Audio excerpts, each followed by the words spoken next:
সকালবেলা ঘুম থেকে উঠতে না উঠতেই দেখি ফোন বাজতেছে জোরে জোরে। তো ফোনটা ধরার সাথেই দেখি ওপাশ থেকে কথা বলতেছে শান্তর মা, মানে আমার আন্টি। আর বলতেছে, বাবা শান্তর জন্য কিছু জিনিস পাঠাইতে হইতো আজকে কুরিয়ারে। তো সেজন্য ঘুম থেকে উঠে জিনিসগুলো নিয়ে দেখি ক্যামেরা নাই, তো ওই জন্য চলে গেলাম বাঁধনের বাসার সামনে এবং তারপর সেখান থেকে চলে আসলাম ডাইরেক্ট সুন্দরবন কুরিয়ারে। আর কুরিয়ারে এসে সাথে আমার ছিল সিয়াম। আস্তে আস্তে আমরা ঢুকে গেলাম ভিতরে। ভিতরে যেয়ে বললাম যে, আঙ্কেল জিনিসগুলা পাঠাবো কুরিয়ারে। কোথায়? বললাম ময়মনসিংহে। আর বললাম যে হোম ডেলিভারি হবে কি না? সে বলল না। তো তারপর সে এগুলো নিয়ে আমাকে একটা প্যাকেট ধরিয়ে দিল এবং বলল সেখানে সব ঠিকানা এবং ডিটেলস লিখে দিতে। তো তারপরে আমি মেসেঞ্জারে ঢুকলাম ফোন থেকে। ঢুকে শান্ত আমাকে ডিটেলস দিয়ে দিয়েছিল, সেগুলো লিখে দিলাম এবং আস্তে আস্তে সব পূরণ করে দিলাম ওখানে। কিন্তু একটু পরে আমি দেখি আবার নাকি নাম্বারও লাগবে।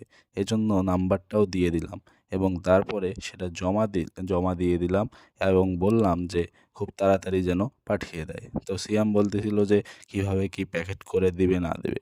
তারপর তারা আমার হাতে একটা রিসিপ্ট ধরিয়ে দেয় এবং বাহিরে এসে আমরা ভাবতেছিলাম এখন কোথায় যাওয়া যায়। তো এরপর ভাবতে ভাবতে মনে পড়ে গেল আমাদের যাইতে হবে সাতমাথায়, মানে সাতমাথা মাইগঞ্জে। তো এজন্য চটপট করে গাড়িতে উঠে দেখি গাড়িতে নাই তেল। এজন্য এখন চলে যাব পাম্পে। পাম্পে গিয়ে তেল নিব এবং তারপরে আমরা যাব হচ্ছে সাতমাথার উদ্দেশ্যে। এজন্য একদম রানিং টেনে চলে আসলাম পাম্পের সামনে এবং আস্তে করে সাবধানে গাড়িটা ঘুরিয়ে নিয়ে চলে গেলাম পাম্পে। এবং পাম্পে গিয়ে মামাকে বললাম তেল দাও এবং ১০০ টাকার তেল নিয়ে আমরা এখন যাব সাতমাথায়। তো মামা চট করে তেলের পাম্পে, মানে তেলের মেশিনটায় একদম ১০০ টাকা লিখে তেলটা ঢুকিয়ে দিল আমার ট্যাঙ্কিতে এবং মামাকে আমি ৫০০ টাকার নোট ধরিয়ে বললাম খুচরা দাও এবং তারপরে টাকা নিয়ে চলে আসলাম সাতমাথার এই রোডে। রোডটাকে দেখতে সুন্দর লাগতেছে না? তারপরে আস্তে আস্তে চলে আসলাম সাতমাথার এই মোড়টাতে। পুলিশের ভয়ে ভয়ে আস্তে আস্তে আমরা ওপারে পার হলাম এবং মাইগঞ্জে চলে আসলাম। এবং মাইগঞ্জে আসার পরে যে ডান দিকে যে রোডটা আছে, এই রোডটাতেই আসলে আমার কাজ। এজন্য আমরা ধীরে ধীরে সেই জায়গায় চলে গেলাম এবং গাড়িটা পার্ক করলাম।